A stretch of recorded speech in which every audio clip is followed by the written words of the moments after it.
Itu salah satu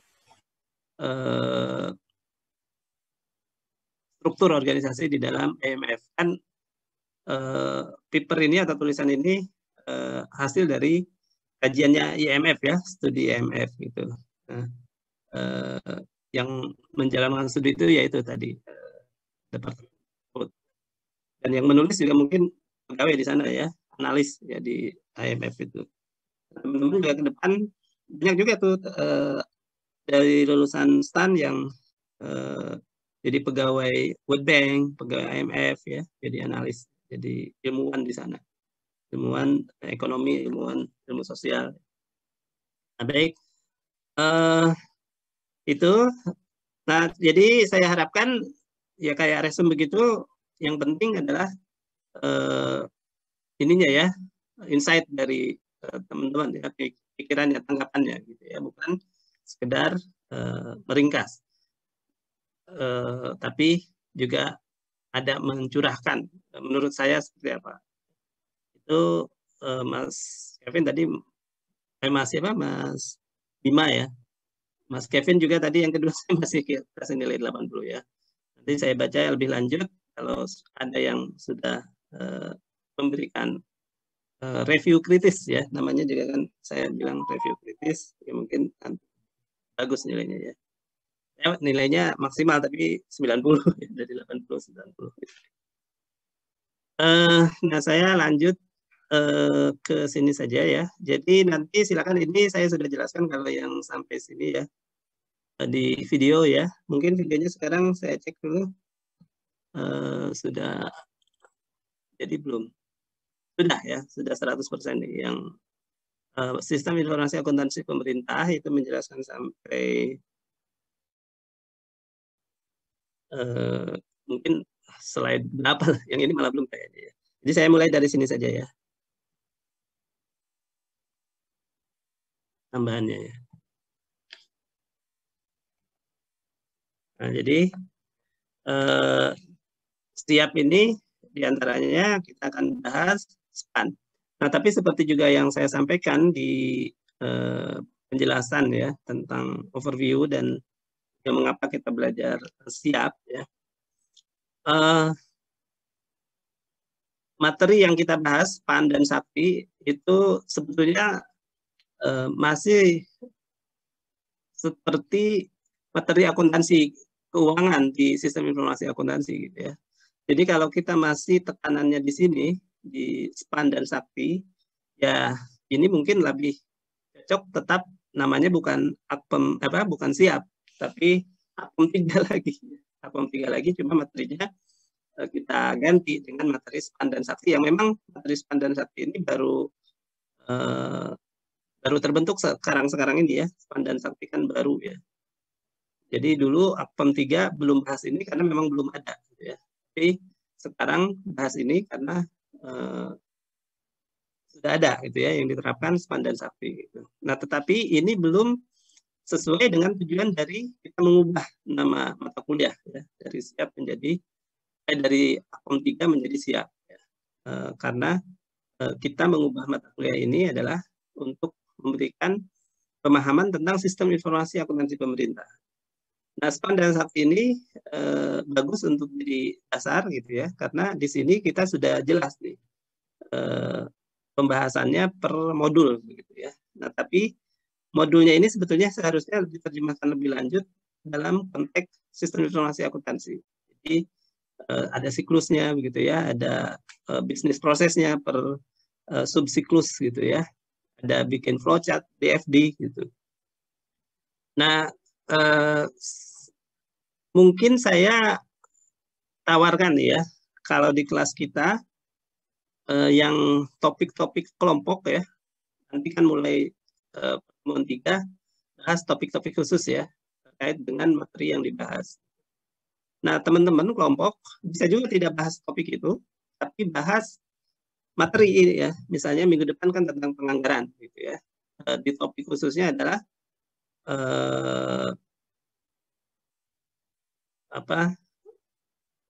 ini rekonstruksi perencanaan penganggaran ya. apa sih rekonstruksi ya itu ya. Jadi ada perubahan lagi lah struktur penganggaran gitu, reformulasi atau apa ya. Nah itu bisa itu ya Anda bahas, atau bisa juga Anda cek buku SIA ya. Romney kan baru sudah belajar ya sistem informasi akuntansi semester 4 kali. Iya, semester 4. Ya, nah itu Anda buka lagi gitu ya, cek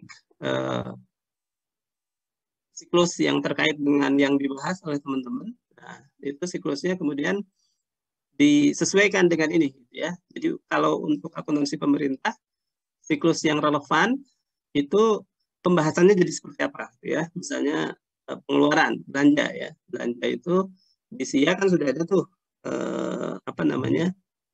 Pembahasannya ya, flowchart dan lain-lain gitu. Nah, itu ada modifikasi ya menjadi relevan dengan akuntansi pemerintah yang dibahas di SPAN dan SAP. Nah, kalau itu Anda bisa buat, itu saya juga mungkin akan lebih senang mendengarkan hal tersebut ya, karena materi-materi khusus itu pertama mungkin Anda juga belum tentu menguasai ya, belum tentu menguasai, dan pasti juga mencari bahan ya di luar yang belum tentu tepat juga gitu. Nah, dan sebetulnya bahannya itu tinggal dibaca aja sebetulnya. Nah, tapi kalau itu dari SIA ya, dimodifikasi untuk ini, itu mungkin lebih bermanfaat untuk ke depan kita merumuskan tiap yang lebih tepat. Nah, kalau di D4 saya bukan topik khusus itu ya. Ya saya minta seperti itu teman-teman D4. Cuma teman-teman D4 itu mereka alih program non akuntansi. Dulu D3-nya bukan dari D3 akuntansi ya, tapi dari D3 non akuntansi gitu ya. Teman-teman D4 itu mereka tidak dapat akuntansi pemerintah 1, akuntansi pemerintah 2, dan SIA juga belum dapat ya. Sepertinya. Seingat saya SIA juga nggak dapat, tapi nanti mereka dapat SIM. Sudah dapat sistem informasi manajemen. Semester lalu saya ngajar mereka di sistem informasi manajemen. Nah, tapi teman-teman kan sudah belajar akun 1, akun 2, SIA gitu ya. Jadi secara teori lebih kuat. Cuma mungkin kekurangannya kalau D4 alih program non akuntansi itu mereka sudah masuk ke kantor gitu ya. Jadi meskipun belum belajar teorinya Akom 1, Akom 2, tapi kalau yang apalagi pastilah sudah inilah sudah sedikit tahu gitu ya proses Akom di lapangan. Nah, itu silakan. Nanti kalau Anda juga bisa menyiapkan bahan ya SIA dimodifikasi dengan Akom gitu.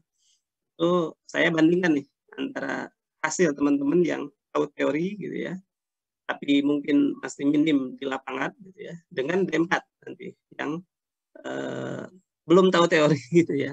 Jadi teorinya sambil belajar sekarang, gitu. Tapi mereka sedikit tahu lah proses pelaksanaannya di kantor. Nah itu silakan ya. Jadi nanti kelompok bisa pilihannya topik tadi dan topik ya sesuai yang disebutkan ya, atau topik core-nya, topik intinya yang juga akan saya bahas dengan dibandingkan dengan SIA. Dan kalau itu yang dibahas mungkin juga tidak harus setengah jam ya, bisa lebih lama. Oke, nah ini sudah ada peringatan, nanti kalau 5 menit atau 10 menit lagi mati, nanti kita masuk lagi ya ke link yang sama.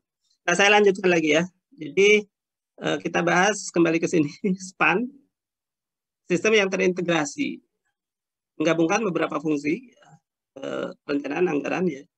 Dulu kan DJA menjalankan fungsi perencanaan penganggaran. Kemudian Direktorat Jenderal Perbendaharaan melaksanakan fungsi selain itu, pelaksanaan anggaran, manajemen kas, akuntansi pelaporan. Nah itu mereka masing-masing memiliki fungsinya sendiri-sendiri ya. Ada di DJA itu namanya aplikasi RKAKL. Itu dibuat pada saat jauh sebelum akhir tahun anggaran untuk menyiapkan anggaran di tahun berikutnya. Gitu ya. Biro Perencanaan di kementerian-kementerian itu mengisi aplikasi RKAKL. RKKL itu singkatan dari Rencana Kerja Anggaran Kementerian Lembaga, gitu ya, di aplikasi RKKL. Kemudian menjelang akhir tahun anggaran, sebelum ditetapkan anggaran untuk masing-masing kementerian lembaga ya, anggaran itu DIPA ya, itu anggaran yang sudah disahkan DPR ya, sudah sudah disetujui oleh pemerintah, itu siap disahkan tanggal 31 Desember biasanya untuk tahun depan, itu kemudian dimasukkan ke dalam aplikasi lagi namanya DIPA ya, daftar isian pelaksanaan anggaran, gitu ya. Nah, DIPA itu menjadi dasar bahwa kementerian lembaga tersebut memperoleh anggaran sebanyak yang ada di dalam DIPA. Nah, di dalam DIPA itu tapi rinciannya kurang lengkap ya, misalnya baru 4 digit gitu ya, atau 5 digit gitu. Nah, tapi kan kalau mau rinci lagi itu bisa dilihat lebih lanjut lagi. Itu rinciannya itu balik lagi sebetulnya di RKKL yang sebelumnya. Nah, cuma RKKL itu kan sudah selesai. Nah, itu ini di Perben kan di anggaran itu ditetapkan oleh Direktur Jenderal Anggaran, kemudian nanti pelaksanaannya dipantau atau dikendali atau diawasi oleh Direktur Jenderal Perbendaharaan, dikelola oleh Direktur Jenderal Perbendaharaan. Nah, Direktur Jenderal Perbendaharaan mengelola itu, mereka akan menerima surat perintah membayar ya dari Kementerian Lembaga. Itu mengeluarkan aplikasi, namanya aplikasi SPM atau sekarang apalagi namanya gantinya masih ada untuk di Sakti itu. Dan kemudian lembaga yang memperoleh DIPA itu mereka ya menggunakan aplikasi SPM itu, dan kemudian untuk membuat laporan keuangan menggunakan aplikasi SAIBA ya, atau SAKPA kalau dulu ya, sistem akuntansi keuangan, sistem akuntansi kuasa pengguna anggaran, atau SAIBA sistem akuntansi instansi berbasis akrual gitu. Jadi banyak sekali aplikasi ya, kita tidak tahu nih proses-proses, dan ini dari satu aplikasi ke aplikasi lain kirim terima gitu. Ini sekarang dengan SPAN ini tidak lagi lihat per fungsi, tapi disatukan ya, didesain dengan relasi yang baik ya, dibuat ini satu Indonesia ini jadi satu sistem ya. Otomatisasi secara penuh serta bermuara pada database yang jadi nanti apa ininya manfaatnya, meningkatkan efisiensi efektivitas ya, menyempurnakan proses bisnis, memberikan informasi yang komprehensif dan tepat waktu ya. Jadi kalau dulu kita belum yakin ya, meskipun DJPBN setiap kementerian lembaga mencairkan anggaran ininya ada ya informasinya, tapi informasi itu tetap harus dipastikan lagi, yaitu saat kementerian lembaga itu melakukan namanya rekon. Rekon itu rekonsiliasi ya. Rekonsiliasi itu catatan di perbendaharaan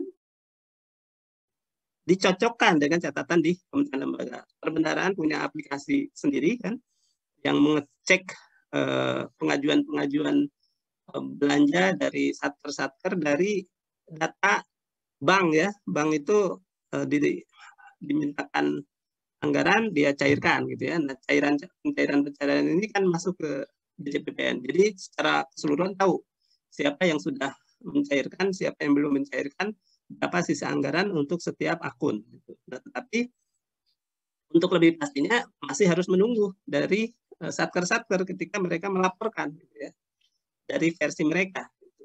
Nah, jadinya kan kita tidak tepat waktu ya. Laporan keuangan pemerintah tidak komprehensif. Nah, sekarang tidak harus ada rekonsiliasi lagi karena kita satukan aplikasi di Satker, aplikasi di Perben, ya itu sama satu server, gitu ya. Bayangkan server itu begitu besar ya, karena semua kantor pemerintah dari yang pusat ya, dari instansi di pusat maupun instansi di vertikal di daerah-daerah itu mengakses aplikasi yang sama gitu ya, dan tidak boleh ada ini kredit di dalamnya. Jadi dia otomatisasi proses operasional penganggaran dan perbendaharaan, meningkatkan keandalan proses penganggaran pengelolaan kas, aset, dan utang pemerintah ya. Jadi termasuk juga pengelolaan utang ya. Kas. Jadi kas itu kita jadi dulu itu kan bingung. Kita menyiapkan uang untuk bulan depan itu berapa banyak sih di bank-bank itu gitu ya, supaya bank tidak kelebihan dana. Kelebihan dana kan namanya pemborosan gitu ya. Karena kalau kita tidak simpan di bank, kita bisa investasikan ya, bisa memperoleh return ya. Nah, tetapi karena kita harus jaga-jaga gitu ya, ada kementerian lembaga yang perlu dana cepat gitu ya. Jadi kita simpan di bank-bank gitu ya, untuk jaga-jaga ada permintaan. Kita tidak tahu rencana kementerian lembaga melakukan belanja seperti apa. Nah, sekarang dengan data terpusat gitu ya, ya kita bisa ya, ada namanya tren gitu ya, ada namanya perencanaan kas gitu, yang kita siapkan betul-betul yang dibutuhkan gitu ya. Jadi kita bisa optimal memanfaatkan anggaran tersebut. Meningkatkan efisiensi layanan kepada kementerian lembaga, meningkatkan akuntabilitas, ya, menyediakan jejak audit gitu ya, karena satu tempat. Nah, kita menggunakan aplikasi SPAN ya. Aplikasi SPAN ada user license ya. Jadi semua user didaftar ya. Jadi ini sebetulnya di Kementerian Keuangan saja ya. Nah, yang kementerian lembaga itu pakai media ya untuk masuk ke sana, nanti pakai aplikasi Sakti. Nah, cuma di Kementerian Keuangan, di Perben, di KPPN itu usernya terdaftar. Jadi karena satu database besar gitu ya, single database, merupakan alat bukti hukum yang sah ya. Nah, kemudian berpedoman pada SOP tentang pelaksanaan SPAN. Bagaimana cara bertahap. Nah, ini kira-kira apa namanya apa yang sudah dilakukan ya selama ini. Sampai 2012 kita baru selesai penyimpanan proses bisnis ya. Kemudian 2017 kita injek ya teknologi informasi ya. Ada pengadaan yang menang waktu itu LG ya dari Korea Selatan gitu ya, menyiapkan base-nya kalau nggak salah namanya ya Oracle ya. Oracle, tapi apalagi ada Hyperion katanya. Mungkin server besarnya itu namanya Hyperion. Kemudian ada manajemen perubahan ya. Jadi berubah dari yang dulu sendiri-sendiri aplikasinya menjadi aplikasi yang besar gitu ya. Di Perben dan di Pusintek ya. Jadi didukung sepenuhnya oleh Pusintek. Kalau menurut Pusintek ini bagian dari core aplikasi di Kementerian Keuangan ya. Jadi jasa apa tugas Kementerian Keuangan itu tercermin di sini sebetulnya ya, yang paling besar. Nah, jadi sukses atau tidaknya kita melaksanakan ini itu apa namanya? Oke, ini kayaknya mau habis ya. Nanti silakan kita masuk lagi. Menentukan ya sukses atau tidaknya Kementerian Keuangan. Oke, ini sudah dibahas juga.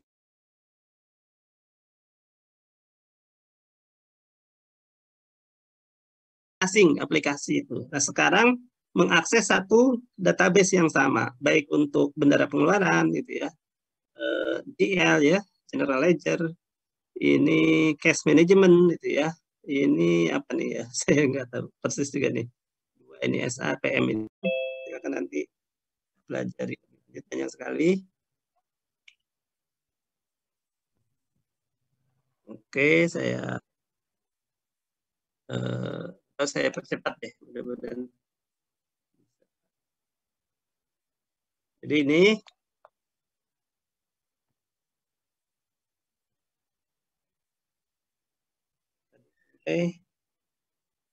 ini ya. Jadi kalau sebelumnya terpisah ya. Bahkan ini mungkin kurang nih ya. Aplikasi yang existing sebetulnya lebih banyak lagi nih. Tidak tergambar semuanya di kita dulu itu ya. Saya dulu jadi Kasubag tata usaha ya. Ya sempat juga harus mengelola sebanyak ini aplikasi aku ini untuk kait keuangan di kantor itu ya. Nah, sekarang saya tidak tahu. Jadi mungkin lebih mudah, jauh lebih mudah ya.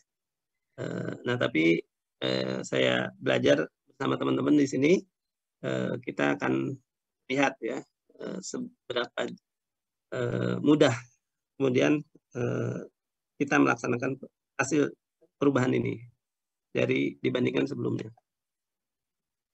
Nah, kalau kita dengan apa namanya siklus ya dari anggaran ya, kita kan ada penyusunan anggaran, kemudian pelaksanaan itu di sini disebut manajemen BIPA ya, pelaksanaan anggaran.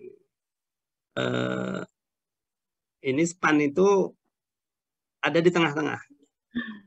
Manajemen komitmen gitu ya. Komitmen itu apa? Jadi kita kan di pemerintahan itu menyiapkan ya yang dibutuhkan oleh masyarakat ya, sarana prasarana gitu. Nah, yang mengerjakan ya sarana prasarana itu kan pihak ketiga, yang namanya penyedia ya, penyedia barang atau penyedia jasa gitu kan. Jadi kontraktor gitu ya, misalnya kalau gedung gitu ya, membangun pasar gitu kan. Nah, kita melakukan lelang kan, kita buat spek pasar yang akan harus dibuat ya. Itu kemudian kita masukkan ke e-procurement ya, pengadaan dengan sistem online. Nah, nanti sudah ditunjuk tuh dapat pemenang lelang gitu ya. Nah, kita berkomitmen membayar mereka gitu ya. Jadi di situ ada manajemen komitmen ya.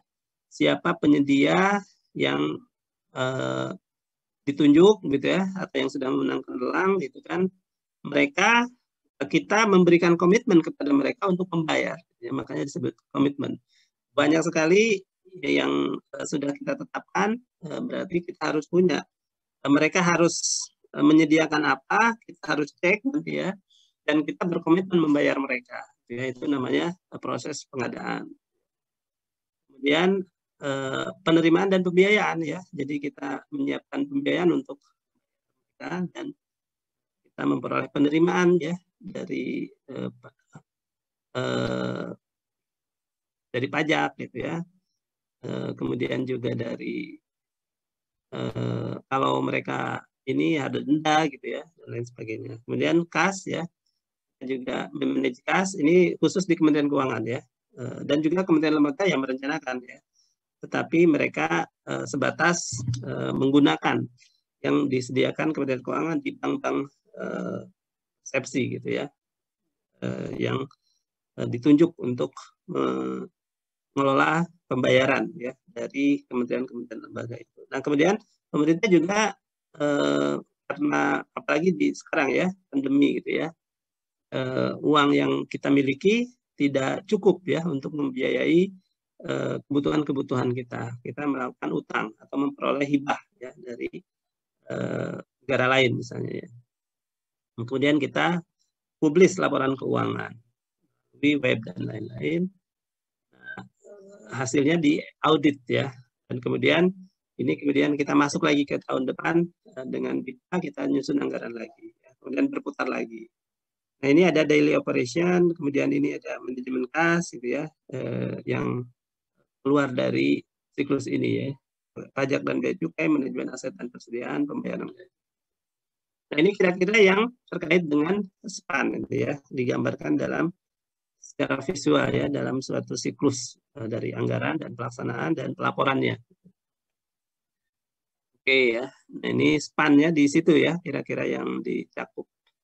Penyusunan anggaran kan baru dokumen-dokumen saja ya, sebelum dimasukkan dia prosesnya manual gitu ya, sudah dimasukkan baru masuk ke span. Nah, ini yang di luarnya ya, hal-hal lain yang harus ada gitu ya untuk memastikan span ini bisa terlaksana ya. Jadi span itu B tambah T tadi ya. Budget tambah treasury ya. Budget di atas dan treasury di bawah. DB-nya di treasury. Nah, yang oke ya. Nah, jadi kemudian dibagi-bagi ke dalam modul-modul ya sesuai tadi dijelaskan. dipecah-pecah. Ini modul penganggaran, modul komitmen, modul pembayaran, modul kas, modul penerimaan, modul akuntansi dan pelaporan. Nah, ini silakan dicek dengan SIA tadi saya sampaikan ya. Di SIA itu kan siklusnya itu berbeda dengan ini nih. Nah, tapi hampir-hampir mirip ya. Nah, ini bisa kita kaji nih, persamaan perbedaan antara pembahasan siklus di sistem informasi akuntansi dengan modul di SIAP ini. Ini akan sangat berguna ya untuk menjembatani antara SIA dan SIAP. Nah, kalau kita bahas satu-satu modul ini, modul penganggaran, melaksanakan fungsi-fungsi penganggaran ya. Modul komitmen, melaksanakan fungsi-fungsi data supplier tadi yang menang kontrak gitu ya, yang menang lelang ya. Kemudian sebelum melaksanakan mereka menandatangani kontrak gitu ya. Nah, kontrak-kontrak ini harus diregistrasi di modul komitmen. Kemudian kita cek ya berdasar kontrak sesuai tidak gitu ya apa yang sudah disediakan oleh para penyedia barang jasa. Nah, kalau di sini ini kita jadi berpikir nih, jadi akuntan saja tidak cukup gitu ya untuk menjadi pemerintah di pemerintahan itu ya. Kita harus paham kalau Anda masuk di administrasi pengadaan barang dan jasa ini, kita harus jadi paham ya tentang proyek sipil ya. Mengestimasi ini pekerjaan itu sudah berapa persen begitu ya, harus ngecek tuh kita memang ada mengangkat juga ya tekanan yang menjadi pengawas proyek ya, pengawas proyek. Tapi seringkali kalau kita tidak tahu gitu ya, pengawas itu juga tidak bekerja secara maksimal. Jadi paling tidak kita harus tahu lah hal-hal yang penting gitu ya. Jadi kita juga bisa monitor. Kita udah bayar pengawas gitu ya, bisa bayar konsultan perencana. Jadi di proyek itu ada 3 nanti yang ditunjuk gitu ya. Konsultan perencana itu waktu kita menyiapkan proyeknya kan di awal gitu ya, menghitung berapa sih kita harus menyediakan anggaran itu ya. Hitungan-hitungannya itu nanti masuk BIPA ya, itu kita nunjuk namanya konsultan perencana. Nanti sesudah masuk BIPA kita lelangkan gitu ya, itu nanti kita nunjuk ada pelaksana ya, yang melaksanakan pemborongnya, dan yang kedua yang mengawasi ya, konsultan pengawasnya gitu. Dan dua-duanya pakai IPROK ya. Nah, ini nanti kalau kita tidak paham gitu ya, nanti pengawas tidak bekerja maksimal gitu ya. Jadi apa yang dikerjakan oleh pelaksana asal-asalan. Pengawas menerima uang, pelaksana menerima uang gitu ya. Terus sudah jadi setahun 2 tahun ambruk gedungnya kan, kita kena masalah lagi gitu ya. Tidak kena masalah, kita harus paham gitu ya aspek-aspek penting di sipil ya, proyek sipil itu ya. Jadi ya harus belajar lagi kadang-kadang ya. Nah, itu jadi tidak cukup sekedar sebagai akuntan. Apalagi jadi auditor ya, auditor juga sama kan. Apa yang harus dicek gitu kan, mereka juga harus paham ya. Jadi akuntan ini memang nanti harus serba bisa, serba tahu ya, dalam hal ini. Harus belajar macam-macam ya. Kemudian pembayaran ya, fungsi-fungsi pelaksanaan penganggaran ya, dan pembayaran dana atas beban APBN, pendapatan ya, surat kuasa pembelian ya, dan terusnya ini juga harus di yang tercakup di modul pembayaran. Nah, ini kalau bisa kita buat DFD level 0, level 1, level 2 gitu ya. Itu untuk menjelaskan fungsi.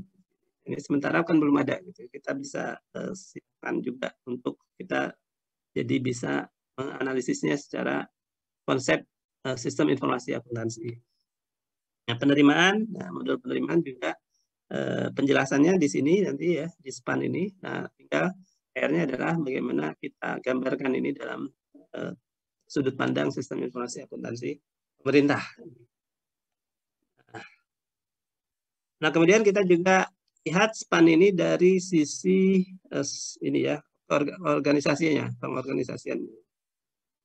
Jadi kita di Kementerian Keuangan ada instansi-instansinya 11 gitu ya. Nah, tapi yang terkait dengan ini ada 6 ini ya. DJPB ini pengendalinya dan DJA kan ya. DJP, DJBC ini untuk terkait dengan penerimaan kan ya.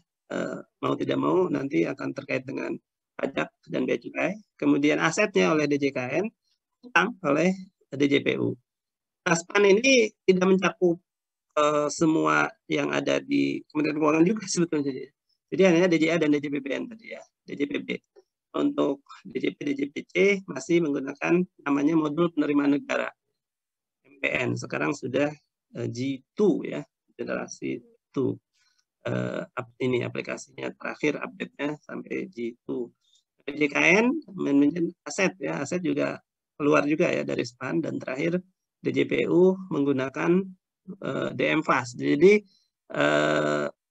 yang sudah tidak ada aplikasi pecah-pecah itu di sininya ya, dulu itu banyak gitu ya, dengan di satker pemerintah itu ya.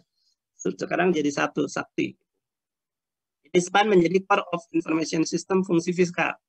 Yang lain yang masih ada itu menjadi sistem pendukung ya, adalah subsistem ya, berinterface dengan SPAN. Jadi tetap ada sistem yang lain. Dulu juga ada ini ya, tapi yang SPAN ini menyatukan yang dulu terpisah-pisah di sini.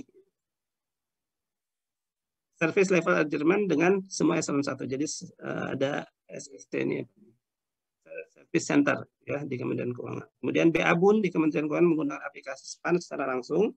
Nah, jadi BA-BUN itu ini DJPB, DJA ya. Bagian anggaran Bendahara Umum Negara itu ya, Kementerian Keuangan. Jadi pokoknya Kementerian Keuangan ada dua fungsi nanti ya, sebagai BUN, Bendahara Umum Negara, itu DJPB gitu ya, DJA yang membagikan anggaran lah, dan kemudian memonitor pelaksanaan anggaran gitu ya, memberikan uang ke bank, kemudian memonitor pengembalian uang oleh kementerian lembaga di bank gitu kan. Kemudian kita mencatat, membuat pelaporan-pelaporannya. Itu adalah kita sebagai bendahara ya, Kementerian Keuangan sebagai bendahara. Tapi Kementerian Keuangan juga sebagai kuasa pengguna anggaran gitu ya. Jadi yang diberikan anggaran. Jadi kita yang memberikan, itu namanya BUN, dan kita yang laksanakan anggaran, yang menerima anggaran tersebut, itu Kementerian Keuangan juga berfungsi seperti itu ya. Jadi sebagai kuasa pengguna anggaran namanya ya, KPA. Itu kita kalau sebagai KPA tidak berbeda dengan kementerian lembaga yang lain ya. Itu namanya kalau Menteri Keuangan itu kan CFO, Chief Financial Officer ya. Nah, kementerian lembaga itu namanya COO, Chief Operation Officer. Nah, Menteri Keuangan itu menjabat dua fungsi ya.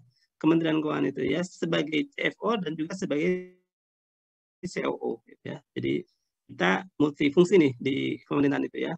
Makanya tidak heran begitu ya, sebetulnya remunerasinya juga gitu kan bagi Kementerian Keuangan itu harus berbeda kan dengan kementerian yang lain gitu ya. Nah itu kira-kira dasarnya ya. Nanti kalau teman-teman ada yang di Kementerian Keuangan ya, tolong bantu kalau ada yang apa namanya ini berpikir wah Kementerian Keuangan curang gitu ya, kok lebih besar sendiri gajinya gitu ya, bisa ikut membantu menjelaskan gitu ya. Nah ke depan sih kalau teman-teman di kementerian lain itu mengelola keuangan gitu ya, dulu ada apa namanya rencana gitu ya, mudah-mudahan hidup lagi ke depan ya. Jadi pengelolaan keuangan di kementerian-kementerian lain itu dan itu sebetulnya berlaku juga di negara lain ya. Saya pernah ke Belanda, itu konstruksinya seperti itu. Yang namanya pengelola keuangan harusnya menjadi pegawai Kementerian Keuangan gitu ya. Meskipun tempatnya di kementerian lain gitu ya. Kenapa? Karena mereka menjadi agen ya Kementerian Keuangan gitu ya, pembinanya Kementerian Keuangan. Dulu ada namanya program yang kita siapkan ya, percepatan akumulasi keuangan pemerintah. Nah, ini teman-teman berdoa saja gitu ya, kalau di kementerian lain juga ternyata misalnya ada program tersebut diterapkan kembali, ya teman-teman juga masih bisa masuk sebagai pegawai Kementerian Keuangan juga. Demikianlah, supaya tidak saya sendirian bicara ya. Ini silakan, karena banyak kalau dibaca semua juga ya, atau dijelaskan semua juga.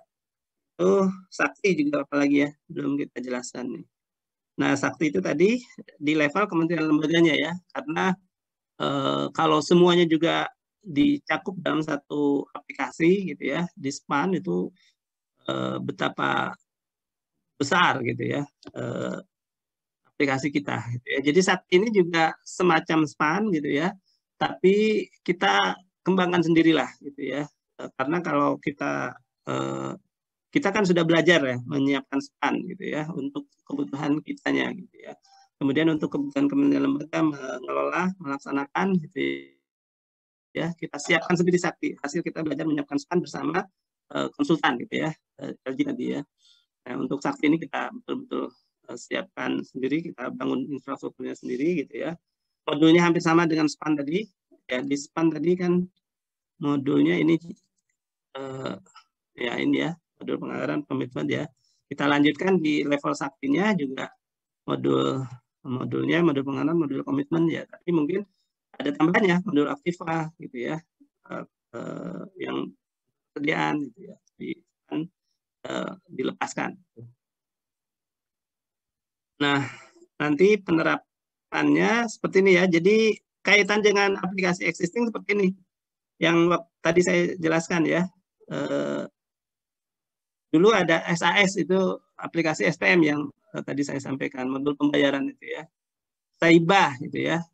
Itu nanti jadi satu database ya, jadi Sakti ya. Kalau dulu misah-misah sebagai aplikasi-aplikasi tersendiri. Di sistem informasi itu namanya ini semacam pendekatan ERP ya, Electronic Resource Process ya lupa kesingkatannya. Jadi kalau dulu pendekatannya fungsi-fungsi ya, memang kalau perusahaan semakin besar kan pindah ya menggunakan ERP ya, pendekatan ERP. Jadi semuanya disatukan gitu ya. Kalau per fungsi itu kan kelemahannya ya itu, ini teorinya begitu ya. Kelemahannya adalah hal yang sama bisa dilakukan berkali-kali gitu ya. Menjurnal ya di sini dilakukan, di sana dilakukan gitu. Padahal sama, jurnal itu kan di urusan BMN kan aset ya. Di urusan pembayaran kan dia membayar gitu ya. Di aset dia menerima barang gitu ya. Dia catat lagi. Padahal kan sama. Kalau kita pendekatannya siklus bisa menyatukan fungsi-fungsi itu, kita bisa tahu ini sebetulnya jangan dipisah gitu ya, satukan saja. Makanya harus digambar dalam satu siklus yang besar gitu ya. Siklusnya siklus SPAN Sakti itu level 0-nya itu mencantumkan unit-unit dulu ya. Di JPB gitu kan. Nah, kemudian nanti level 1-nya kita kementerian lembaganya gitu, lihat. Oke. Ya ini kira-kira hak akses diberikan kepada pengguna sesuai kewenangannya. KPA bertanggung jawab atas pelaksanaan operasional Sakti. Ini waktu itu kita rencanakan transaksi nanti dibagi ke dalam 3. Ada transaksi tanggal di luar Desember itu ya, periode ke-13. Kemudian ada transaksi periode ke-14. Jadi yang kita lakukan catat itu Desember sampai 12 saja. Tapi kita juga buat unaudited ya, ditambah informasi-informasi tambahan masuk sebagai periode 13. Berarti mungkin dicatatnya dalam menyiapkan ya apa yang akan diaudit nanti ya, penyesuaian-penyesuaian mungkin di situ ya. Oke.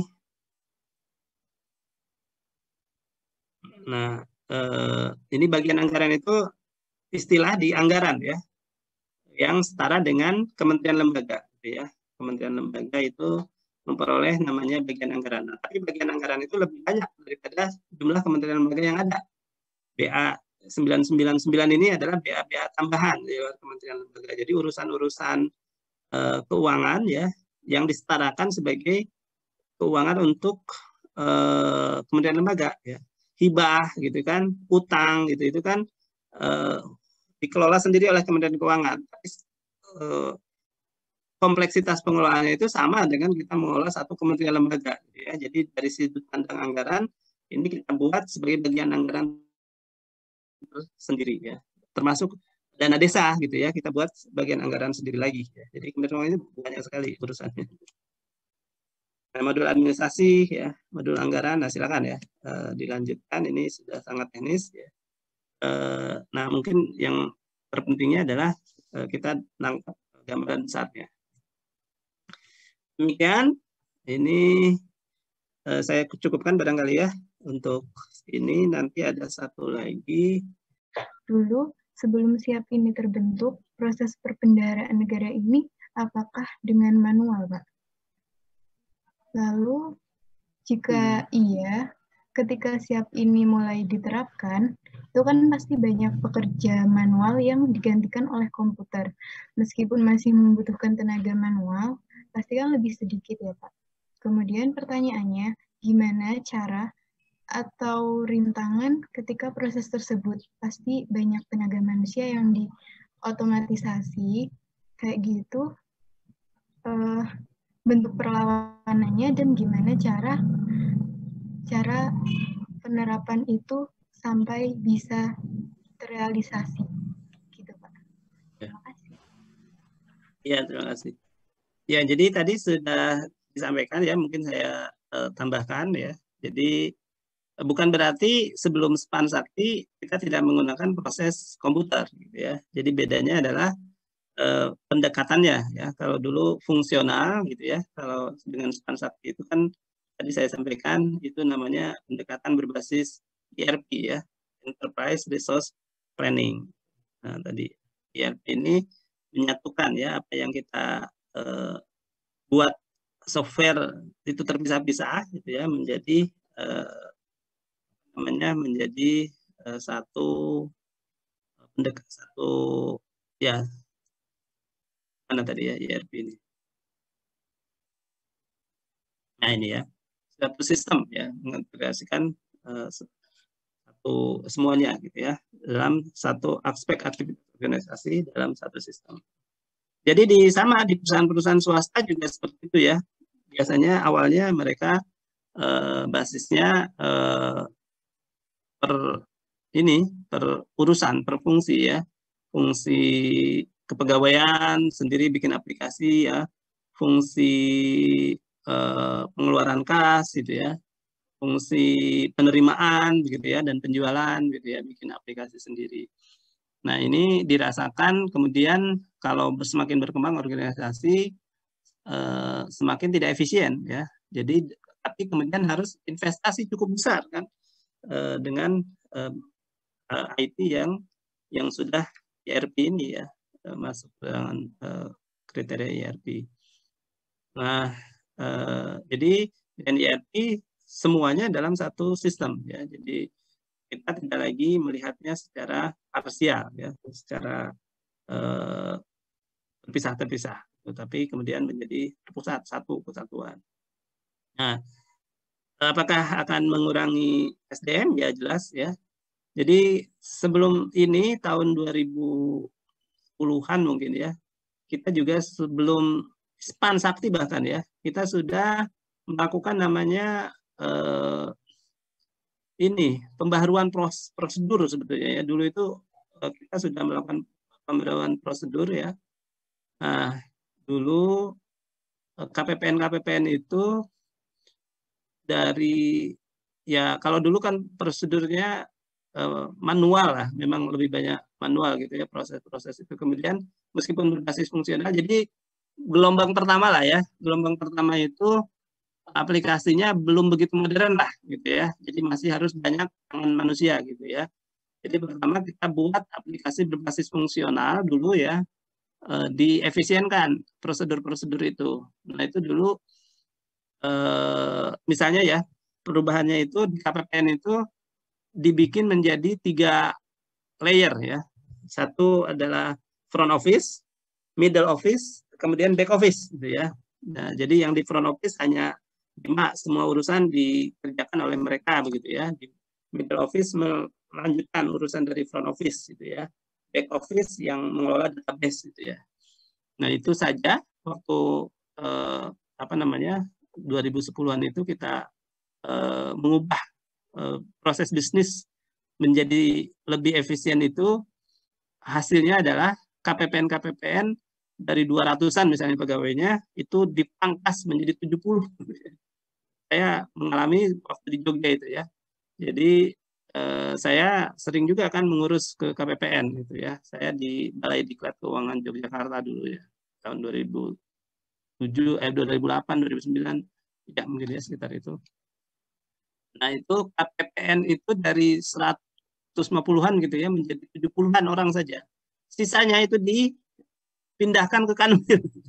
Jadi saya pernah ke Kanwil, ini kok rame banget di Kanwil itu. Ternyata yang tidak lolos seleksi dulu itu ya namanya ya, tidak lolos seleksi untuk tetap di KPPN gitu ya. Jadi yang agak diadakan seleksi, dan yang sepuh-sepuh yang tidak lolos seleksi itu ada di Kanwilkan gitu istilahnya. Nah, di JJPBN dulu itu sempat disiapkan namanya ini ya, pensiun dipercepat gitu ya. Ada golden shake hand gitu ya. Shake hand itu disiapkan, yang mau pensiun dipercepat nanti akan diberikan gitu ya, pengganti gitu ya, cukup besar ya, golden shake hand. Dari harfiahnya kan jabat tangan memperoleh golden, memperoleh emas. Jabat tangannya karena purna tugas gitu ya, dipercepat.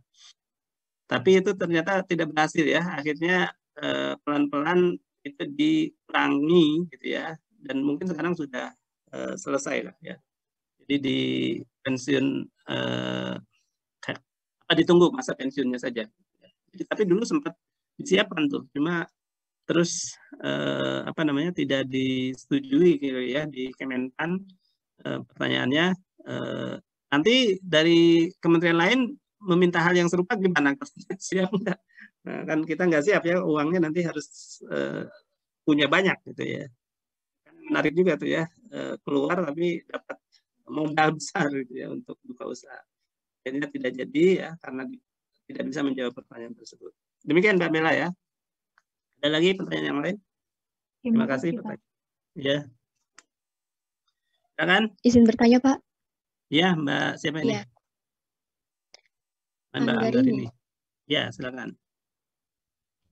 Ya, jadi kan di dalam SPAN itu kan ada modul penerimaan ya Pak, yang buat menata usahakan penerimaannya. Nah, apakah semua penerimaan, misalnya penerimaan dari BLU itu dia wajib dimintakan NTPN Pak, MPN B2. Dan kalau misalnya nanti terjadi salah dalam bukti setoran, dalam bukti penerimaannya, misalnya SSPCP misalnya salah Pak. Nah, itu prosedur perbaikannya itu seperti apa ya Pak? Terima kasih. Ini sudah teknis ya, saya tidak. Itu belajar di mana? Di pengantar pengelola keuangan negara ya? Sudah tahu NTPN tadi, Mbak Anggarini? Iya, iya Pak. Sudah ya. pernah disinggung. Ya. Ya, itu saya juga tidak begitu paham sekarang ya. Memang harusnya kalau single database ini ketika kita bayar pajak gitu ya, terus store gitu, ini sudah otomatis nyambung gitu kan ke data kita gitu, data kita. Nah, memang waktu saya masih mengelola gitu ya dulu, itu masih belum nyambung gitu ya, masih belum nyambung. Kita bayar pajak, kalau kita tidak melaporkan sudah, ya tidak akan keluar bahwa kita sudah bayar. Ya. Jadi tetap mengandalkan kita melaporkan lagi gitu ya. Nah ini ya indikasi bahwa belum nyambung gitu ya aplikasi tadi MPN ya di 2 ini. Nah tapi saya belum paham juga yang sekarang seperti apa, ya mudah-mudahan sudah semakin baik gitu ya. Ini kan prinsip sebetulnya ya. Ini tapi saya mendengar kan ternyata masih ada kasus seperti itu ya. Kemarin ada yang ditangkap ayah anak gitu ya, memalsukan faktur pajak gitu ya.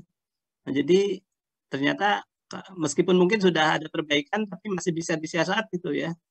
Jadi seolah-olah dia nerbitin pajak, nerbitin faktur gitu ya. Tapi karena faktur itu tidak terdata ya, ini nggak tahu ya di luar sistem atau sebetulnya harusnya terendus oleh sistem gitu ya. Modusnya si ini kriminal tadi itu ya. Nah, tapi meskipun ini di luar sistem dia mensiasatinya gitu ya, tapi itu kan juga berarti sistemnya belum maksimal gitu ya. Tapi apalagi kalau ini di dalam sistem gitu ya, di dalam sistem dia ternyata masih bisa ngambil gitu kan, misalnya tidak terdeteksi gitu ya, itu masih lemah. Jadi harusnya tadi betul, kalau dulu itu saya melihat kok masih gitu ya, dan bukti-bukti itu karena nggak tahu juga ya, itu menurut saya kok panjangan gitu ya bukti NPTN itu ya. Sekarang nggak tahu seperti sebanyak itu apa enggak gitu ya. Mungkin komputernya susah juga memasangkan gitu ya kalau panjangan, harusnya dibuat kode-kode seperti itu tidak terlalu kompleks.